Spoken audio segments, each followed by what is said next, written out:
Good morning, Trev here, just at Rivermead Nature Park, although you wouldn't know it from the sign because it seems to have been overgrown for a few weeks, so I'm just going to trim that. And there's actually another sign a little bit further down, so we'll do that first of all.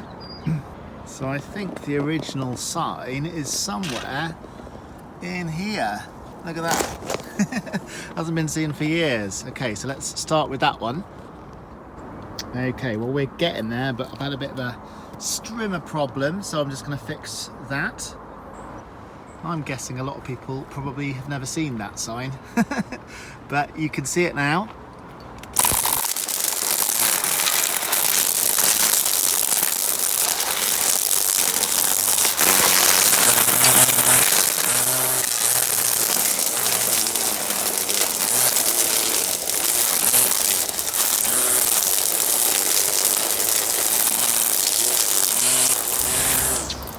Okay, that's looking much better. You can now read Rivermead Nature Park. I don't know when Manny did this sign, but yeah, a while ago.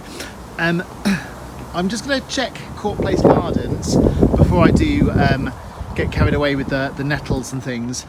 Okay, so I'm just coming up to Court Place Gardens, and yeah, there should be some tenants moving in this weekend apparently, and things like the permissive access to the playground should become a bit clearer after that. So if we just head in, and then basically if you go across there you get to Iffley Church is just behind these trees. Let's have a little look.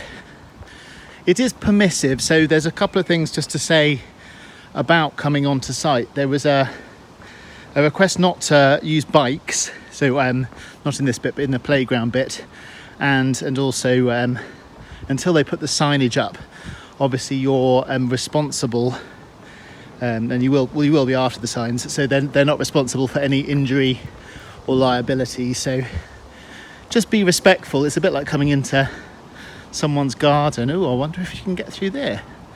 That looks pretty good, doesn't it? So some lovely old walls in the old house. So there should be a bit more signage soon. I've documented this on a couple of other vlogs, so if you've not seen them, do. I'll put a link in the top.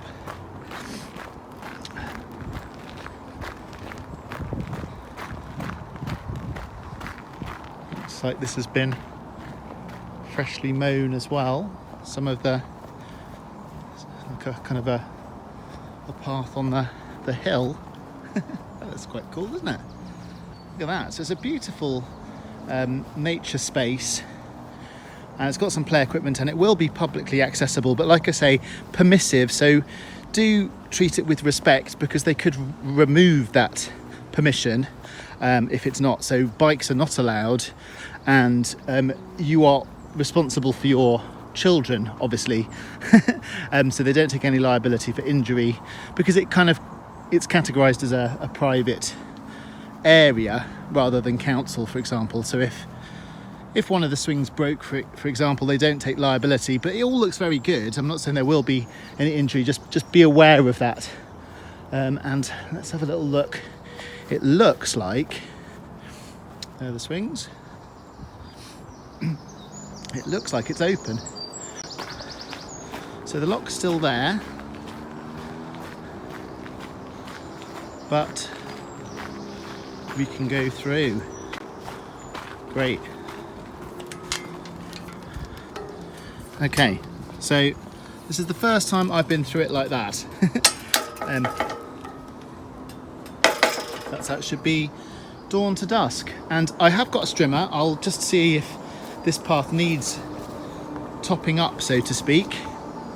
But the driest approach is down here. It's not too bad, and down here gets quite muddy and wet, as I explained in my last vlog that goes over here. It's not too bad, one or two nettles.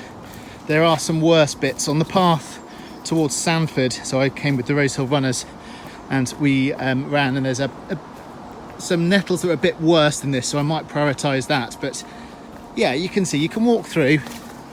Ah, brilliant.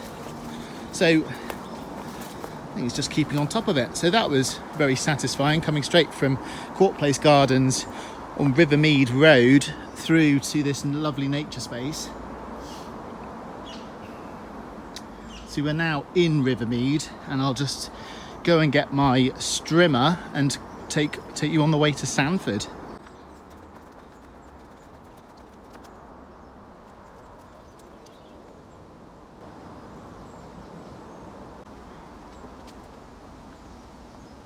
Okay, here's the little side path which I didn't go down last time.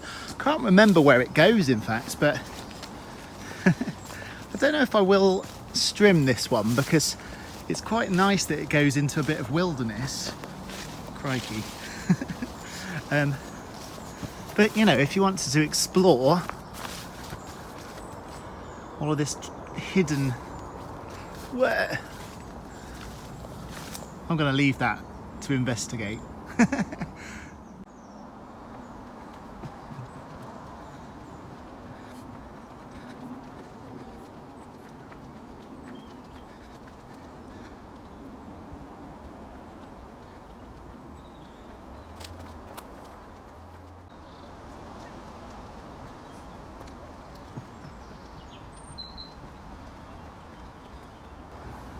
I think that little path might come out there.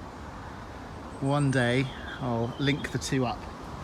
So we're just coming out now to the main part of Rivermead, and there's the crossroads over there, but let's just show you down here the river.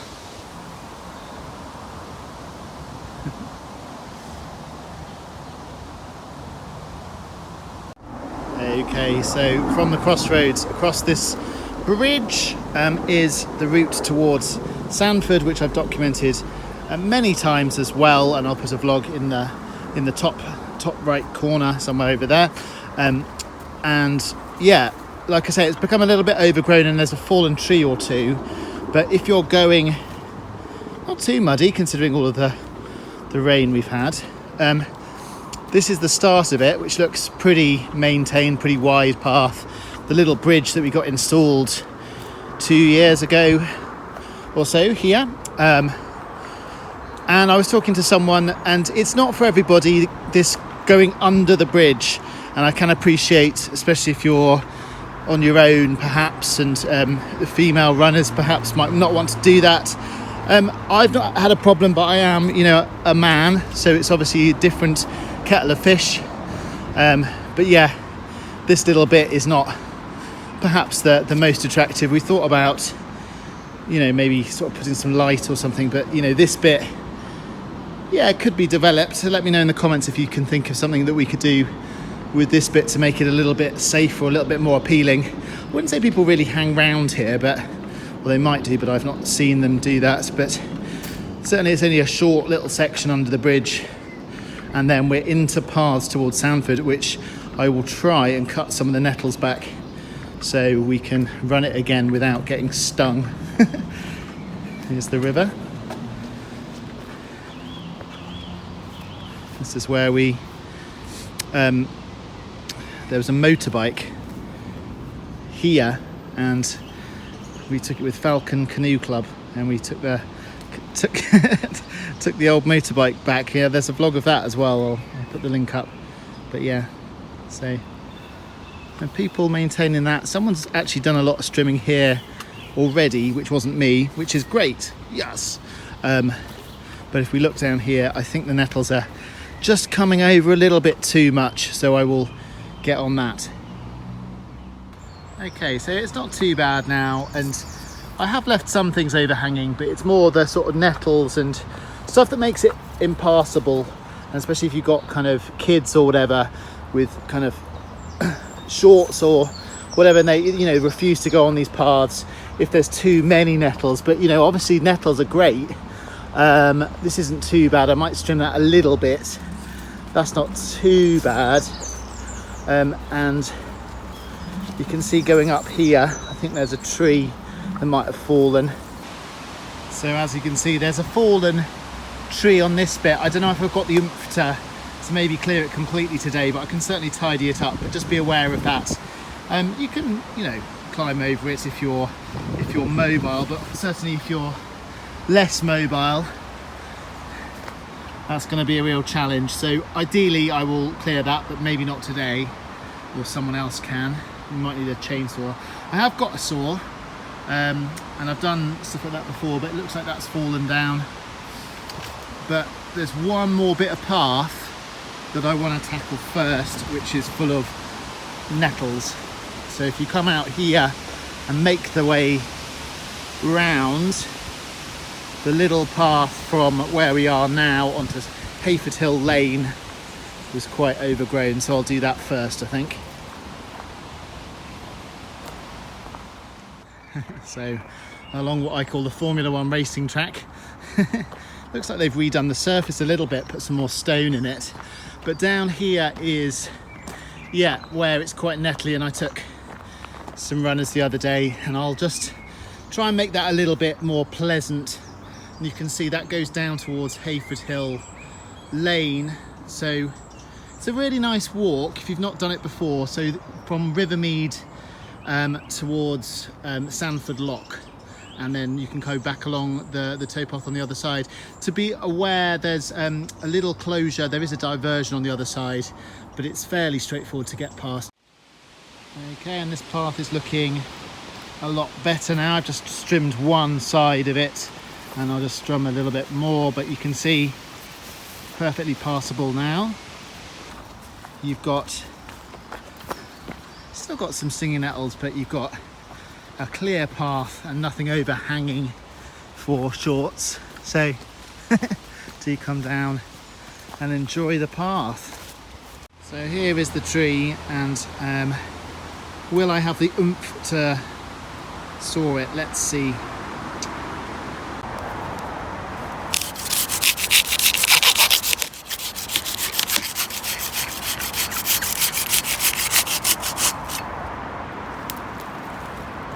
Okay, so I've tidied it up a bit and made it a bit more passable.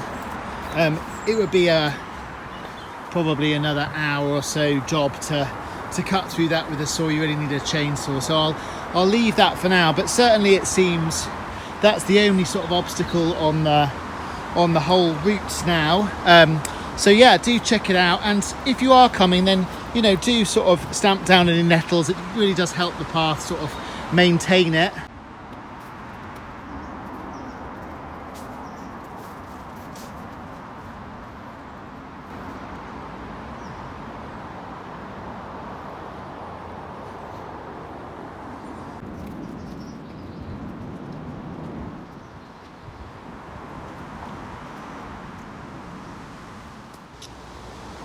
Okay, and I'm just gonna show you the other exit to Rivermead before my phone dies.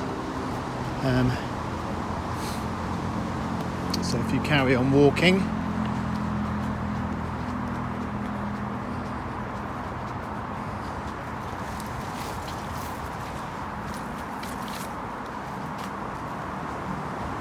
I did come back and clip some of this. Look, what's hiding? No one can read that, but let's get to clearing this. So it's easy to get distracted, but yeah, you can now see the safe place to live, Pipperswell Bat. You can now see the sign, and the path is clear. So I've just cut the bit that was overhanging, and then I'll put that in the kind of in the side shrubs, as it were. Okay, where was I? That looks better. There are a lot of kind of little trails at the side, but I think the main sort of paths around is kind of my aim. So they're not blocked, and you know, they're attractive and accessible. So I'm just gonna see if I can make my way out of Rivermead before my battery dies again. From this point, you've got another choice to go up to the ring road, the southern bypass, just down there, but we can actually take a little route this way, and let's see if we get there.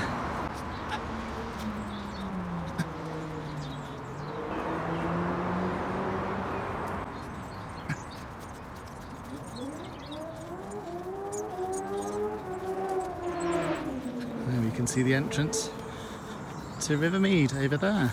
And Rivermead Road is the other side of the wall behind these trees.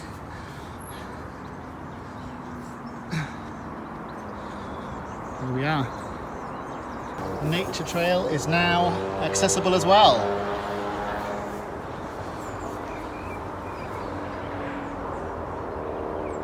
Hope you've enjoyed the video and see you in the next one. Okay, bye bye.